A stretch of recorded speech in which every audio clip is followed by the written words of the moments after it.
Second Chronicles chapter 6. Then Solomon declared, Adonai has said that he would dwell in the thick cloud. I have built you a magnificent house and a place for you to dwell forever. Then while all the congregation of Israel was standing, the king turned his face and blessed the whole congregation of Israel.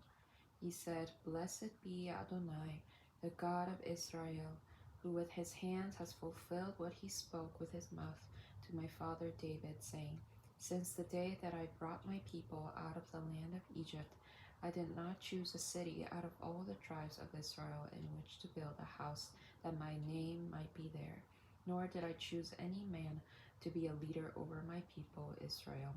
But I have chosen Jerusalem that my name would abide there, and I have chosen David to be over my people Israel. Now it was in the heart of my father David to build a house for the name of Adonai, the God of Israel. But Adonai said to David, my father, As for you, wanting in your heart to build a house for my name, you did well that this was in your heart. Nevertheless, you will not build the house. Rather, your son, who will be born to you, he will build the house for my name. Now Adonai has confirmed his promise that he spoke. I have succeeded my father David and sit on the throne of Israel, just as Adonai promised, and I have built the house for the name of Adonai, the God of Israel. There have I set the ark in which is the covenant of Adonai that he made with Bnei Israel. Then he stood before the altar of Adonai in front of the entire congregation of Israel and spread forth his hands. For Solomon had made a bronze platform 5 cubits long, 5 cubits wide, and 3 cubits high, and placed it in the midst of the court. He stood on it and knelt down upon his knees before all the congregation of Israel and spread out his hands toward heaven, and he said, Adonai, God of Israel, there is no God like you in the heavens or in the earth, keeping covenant and showing mercy to your servants who walk before you with all their heart.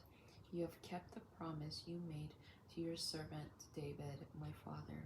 Surely you spoke with your mouth and have fulfilled it with your hand, as it is today. Now therefore, Adonai, God of Israel, keep for your servant David, my father, that which you have promised him, saying, For you will never be cut off. You will not fail to have a man sit before me on the throne.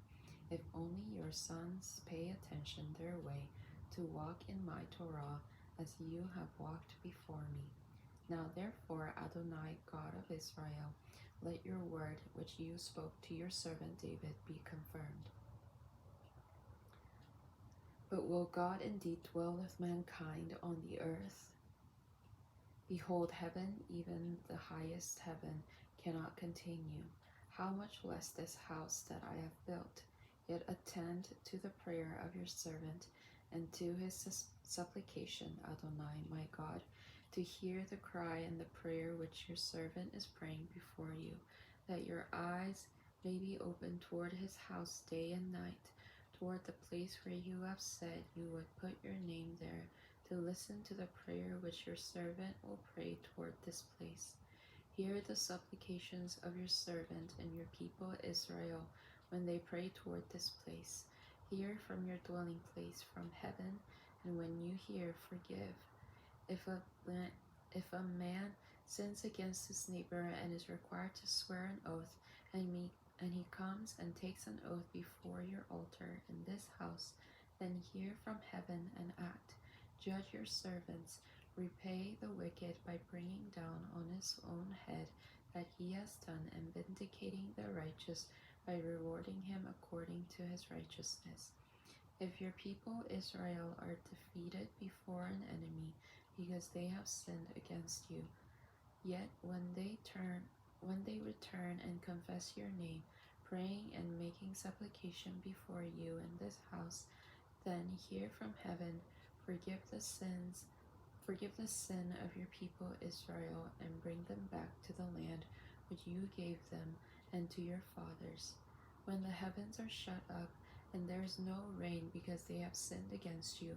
If they pray toward this place and confess your name, turning from their sin because you afflicted them, then may you hear from heaven and forgive the sin of your servants, your people Israel.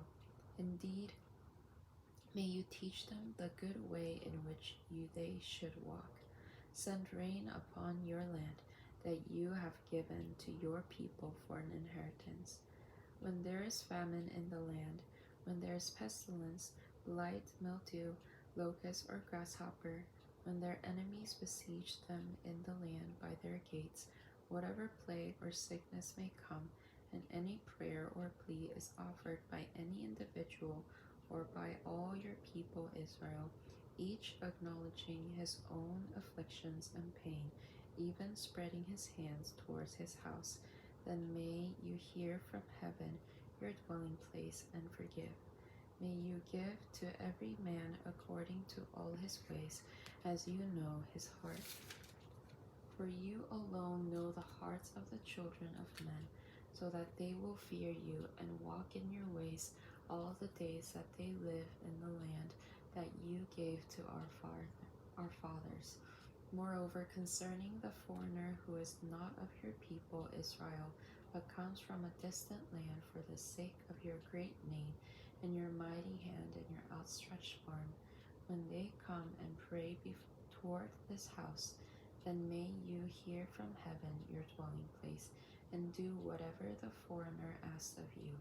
Then all the people of the earth will acknowledge your name and revere you, as your people Israel do, and they will know that this house which I have built is called by your name.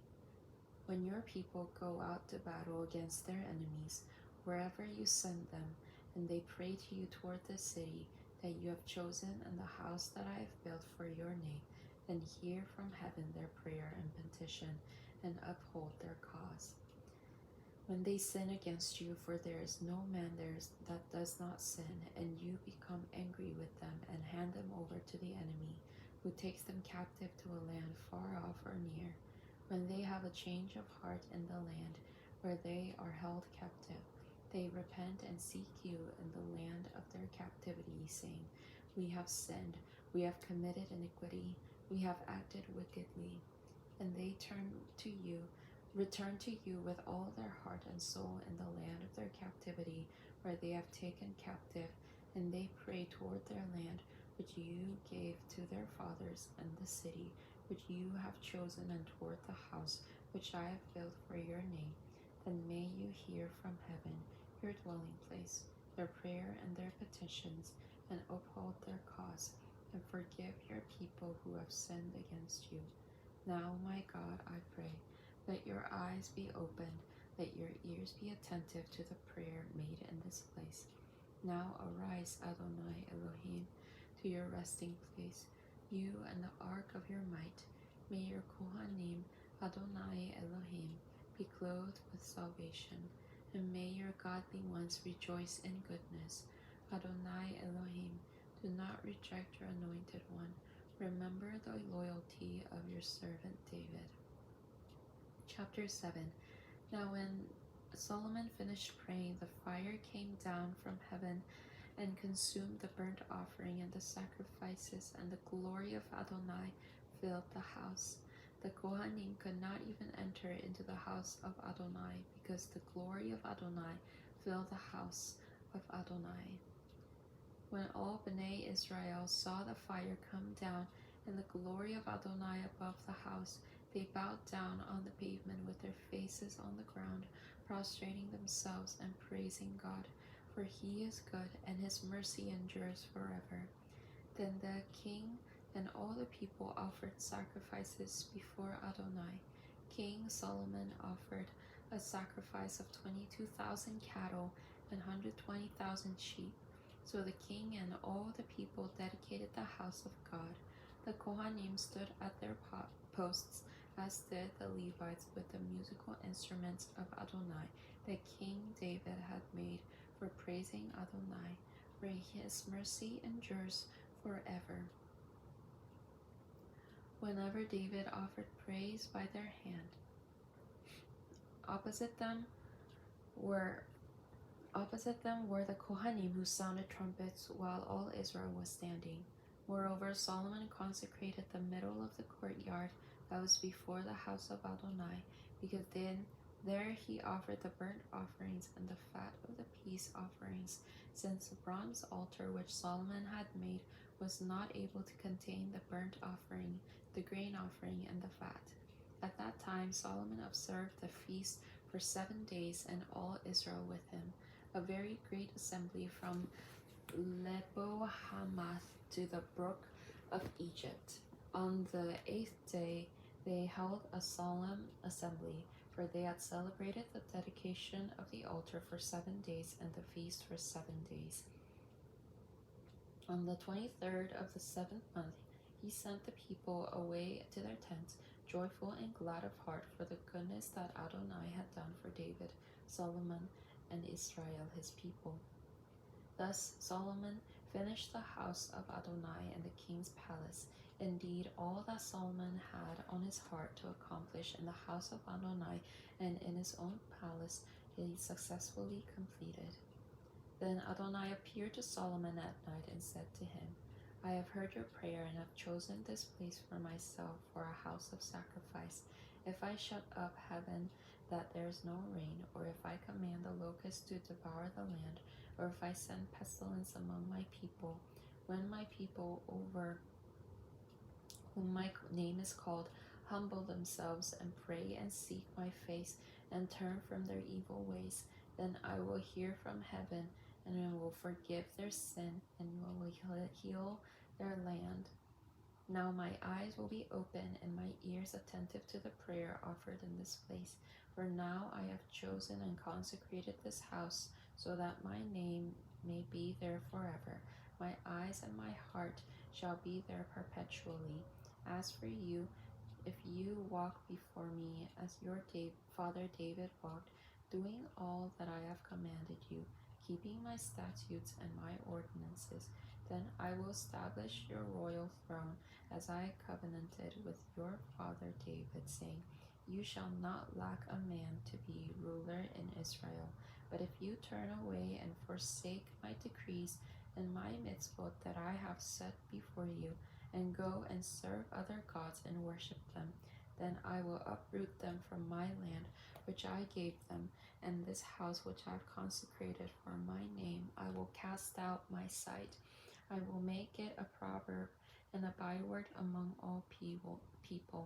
As for this house, which is so exalted, everyone passing by it shall be appalled and say, why has Adonai done this to this land and to this house?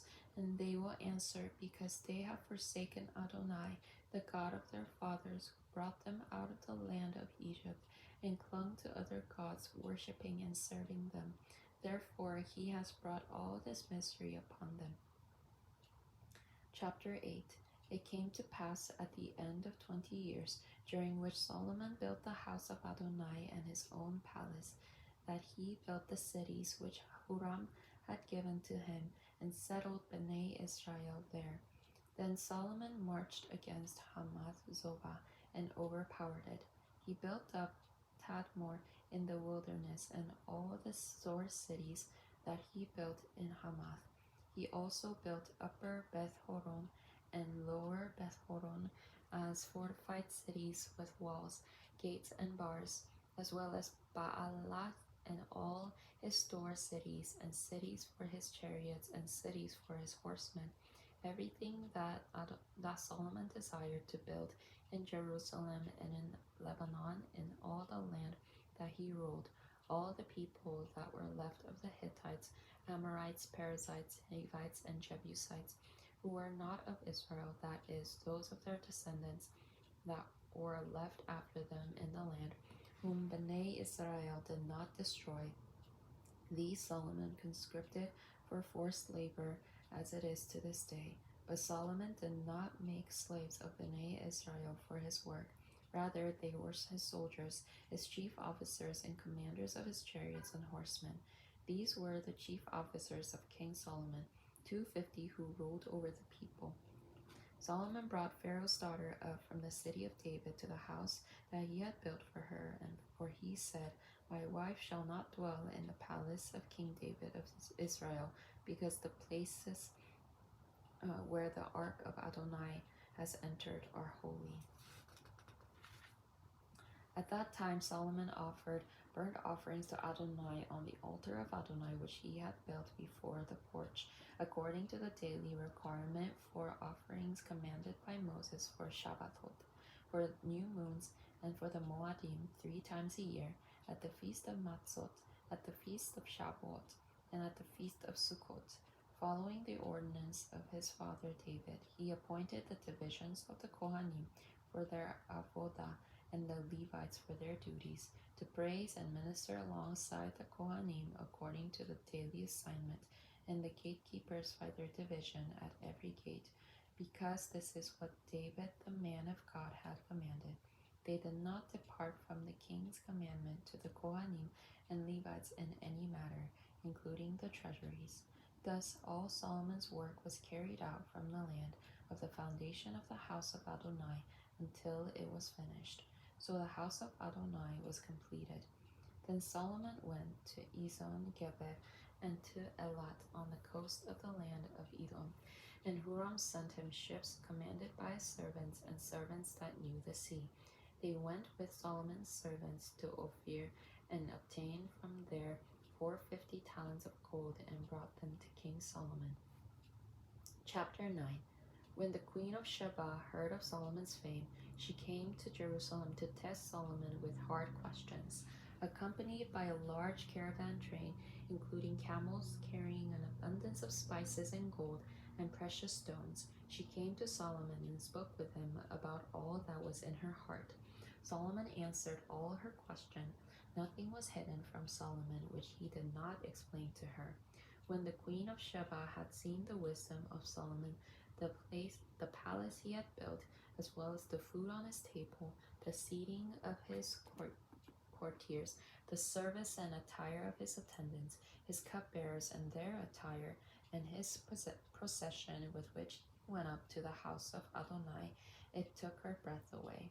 She said to the king, The report that I heard in my own land about your achievements and your wisdom is true, but I did not believe their reports until I came and saw with my own eyes.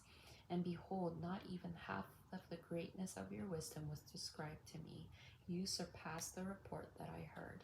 How blessed are your men, how blessed are your courtiers who continually stand in your presence and hear your wisdom. Blessed be Adonai your God, who delighted in you, setting you on his throne as king before Adonai your God. Because your God loved Israel, establishing them forever, he made you king over them to execute justice and righteousness. Then she gave the king 120 gold talents, large quantities of spices and precious stones. There had never been such quantities of spices as the queen of Sheba gave to King Solomon. The servants of Huram and the servants of Solomon who brought gold from Ophir also brought algum wood and precious stones. From the sandalwood the king made rams for the house of Adonai and for the royal palace, and lyres and harps for the singers. Nothing like them had ever seen before in the land of Judah. King Solomon gave the queen of Sheba all she desired and asked for, more than what she had brought to the king. Then she with her courtiers returned, going back to her own land. Now the weight of gold that Solomon received in 1 year was 666 gold talents. Besides what the traders and the merchants brought, and the gold and silver that all the kings of Arabia and governors of the region brought to Solomon. King Solomon made 200 shields of beaten gold, 600 shekels of beaten gold for each shield, and also 300 shields of beaten gold, 300 shekels of gold for each shield. The king put them in the palace of the Lebanon forest. Moreover, the king made a large ivory throne and overlaid it with pure gold. The throne had 6 steps and a golden footstool attached to it, and arms on each side of the seat. 2 lions stood beside the arms, and 12 lions stood on the 6 steps, one at each end of each step. None like it was ever made for any kingdom. All King Solomon's drinking vessels were of gold, and all the vessels of the palace of the Lebanon forest were of pure gold. Silver was not considered valuable in the days of Solomon, because the king's ships sailed to Tarshish with Huram's servants once every 3 years. The ships of Tarshish came bringing gold, silver, ivory, apes, and peacocks. So King Solomon exceeded all the kings of the earth in riches and wisdom, and all the kings of the earth sought an audience with Solomon to listen to the wisdom that God had put in his heart. Everyone brought his tribute: vessels of silver, vessels of gold, garments and armor, spices, horses and mules, in the due amount each year. Solomon had 4,000 stalls for horses and chariots, 12,000 horsemen, and that he stationed in the chariot cities and with the king at Jerusalem. And he ruled over all the kings from Euphrates River to the land of the Philistines, and as far as the border of Egypt. The king made silver as plentiful in Jerusalem as stones, and cedars as plentiful as the sycamore trees that are in the foothills. Horses were brought for Solomon from Egypt and from all countries. Now the rest of the acts of Solomon, the beginning and the end, are they not written in the Chronicles of Nathan the prophet, and in the prophecy of Ahijah the Shilonite, and in the visions of Jedo the seer concerning Jeroboam the son of Nebat? Solomon reigned in Jerusalem over all Israel 40 years. Then Solomon slept with his fathers, and was buried in the city of his father David, and Rehoboam his son became king in his place.